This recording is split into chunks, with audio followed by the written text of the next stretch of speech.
All right, welcome to the Philly Fox and Danny D Eagles podcast, Phillies edition. That's the star of the show, Philly Fox, and I'm your host, Danny D. And we're coming to you from the Ed Bobco Memorial Studios in beautiful Morristown, PA. Take it away, Philly. We'll start with the man of the week, Schwarber, National League MVP. He hit 3 home runs in the first ever swing-off All-Star break. Yeah, that's our guy. That's our guy Schwarb, and he's my MVP for sure for the season. The guy's having one hell of a year. And then he hit a home run in his first at-bat back, to the Phillies. Yeah. I mean, and what a night, though, to get back to the All-Star game. I didn't know this was going to happen, and I think a lot of people didn't know it was going to happen. I guess it was instituted, but, who's going to predict that it's going to be going into extra innings? So it really wasn't talked about, and then it ended up being like the talk of the town, right? I mean, I wasn't crazy about the format. I would have rather played extra innings, even if you have the ghost runners. Yeah. I mean, it was exciting, and I think that's all it was. I think it was just for the entertainment value. And you're right. I mean, it should really be decided more in whatever the format is for the regular season. Well, because it's more a skills competition, that's what it comes down to. Yeah. And again, I think that's why it was, in a way, it was okay because it was the All-Star game. And I guess they were, just doing it for the entertainment value. But please, whatever you do, MLB, do not think about instituting this during the regular season or playoffs or anything else. I think the once a year would be enough, right? Oh, yes. Yeah. Okay. I mean, neither one of us is really that big of fans of the ghost runner either, but that's a lot better situation than doing this. So, all right. What else you got? We'll move on to Harper. He's back. Yeah. Good for him. Go ahead. Well, 3 home runs against the Angels this series. Yeah. And absolutely. Yeah. And he's, I heard him talk after the one game, and he says this is the best he's felt in a while. He feels healthy. He feels like he's on top of things out there. His swing is feeling really good, and the production proves it, right? Yes. Yeah, good for him. And he's usually everybody's MVP. So let's not count him out. Even though he wouldn't qualify for it because of the time in the first half of the season. But if this guy, he's definitely capable of having a MVP second half, right? Oh, yes. Yes, sir. All right, let's move on. What's the next one? Well, we'll mention Bohm, 10-day disabled list. Yeah, that sucks. That really sucks. I mean, we're both big Bohm guys. Me, definitely, for sure. I love Bohmer. Love all the emotion. Don't hate him. Glad we kept him. Glad we didn't trade him. And he's really been producing as of late. He's been one of our steady Eddies out there on the field, and I think we're gonna miss him. Well, yeah, he got plunked in the back of the rib, Yeah. That really sucked, and I guess it didn't bother him. Well, obviously it hurt him, but he thought he could play through it, but obviously couldn't. So good to at least now with Harper back. Addition by subtraction, so Bohm's out a little bit, but at least we got Harper back, so he can help pick up the slack, and we need to get Bohm healthy and get him back on the team because we need his bat.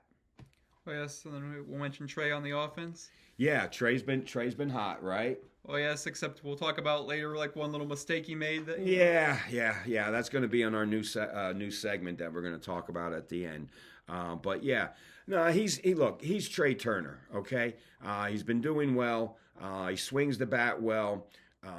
And I think he's really been doing what everybody wanted him to do. They wanted him to stop going for the long ball, and they wanted to be that guy that gets on base, the singles and doubles hitter, steals some bases and be a burner on the base path. That's then we'll mention Castellanos, he gave an earful to the ump because the ump called a batter violation or whatever. Yeah.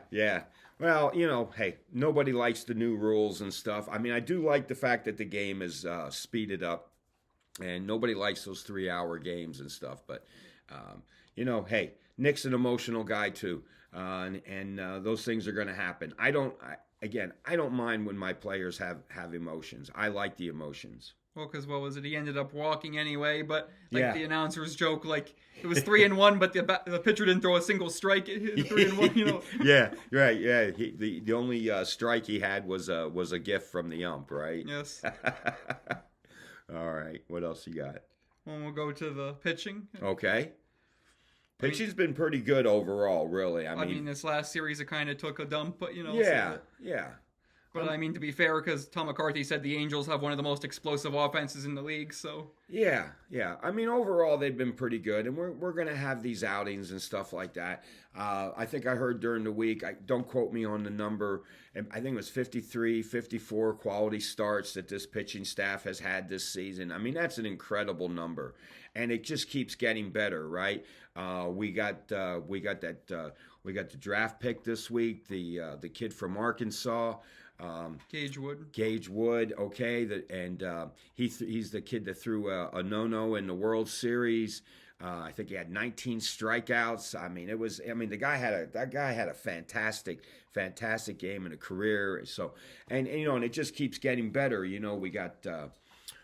And of course, we got Painter in the minors and stuff. And Abel threw a shutout, Abel threw a shutout, and the kid Seth Johnson. He really hasn't stunk it up. He stayed up. He stayed up with the Phillies, and he got his first win. So good for him.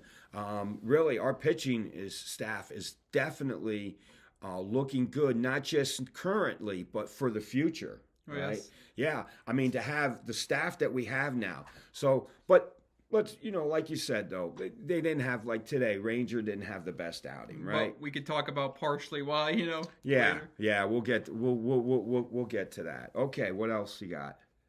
Well, because like Luzardo, Taiwan, we could just mention them all. Yeah. I mean, they all got a little rough. Taiwan wasn't bad. Like, Taiwan was the best statistically. He only gave up 3 runs, but Yeah. Luzardo gave up 4, and Ranger gave up like 5 or 6, like 6, I think, Yeah. So Good thing about Luzardo, okay, and Ranger, we know he bounces back. I mean, he's been doing it through his career. Luzardo's been bouncing back through the season, and really, Taiwan, he gets beat up all the time, like on Twitter and stuff, on X with people's comments, and they just want to bury the guy. But it really wasn't that bad of an outing. He didn't do that bad. We got to score runs. When we don't score runs, you can't take it all out on the pitcher. well, because I mean, we won the game with Taiwan, but Yeah.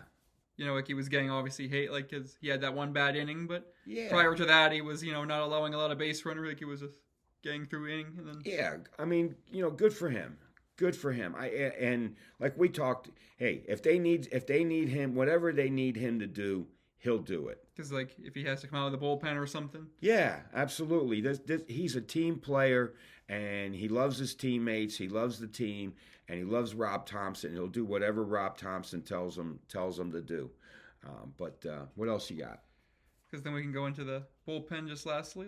Okay. I mean, the bullpen wasn't, really good this week, but like I said, the Angels have one of the most explosive offenses in the league. So, But we did get some good performances though, and we've got other guys that are pitching, and I think we did get didn't we get a good performance from Strom? We got a good performance from our closer. what's it, Kirker? Kirkren. Yeah, Kirkren and some of the other mid relievers and stuff. Now I don't know. Did you hear the rumor about that? They're looking at Roberts.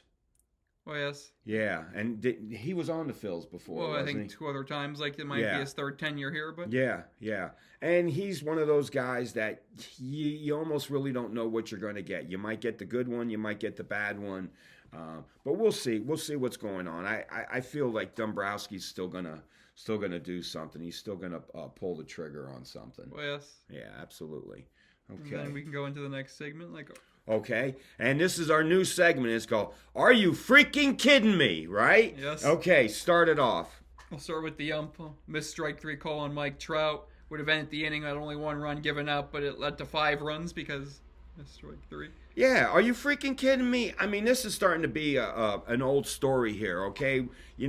there's got to be more accountability for these umps. I guess now they're just giving up, right? Because they know the robo ump's coming, and they just don't even care anymore. I mean, it's just terrible that these guys are just that bad, and there's no accountability. And we wouldn't need a robo ump, would we? Okay, because they review all the pitches, right? For the All-Star game, like the All-Star game, there were automatic reviews, like. Yeah. But that's an all-star game that means nothing? Right.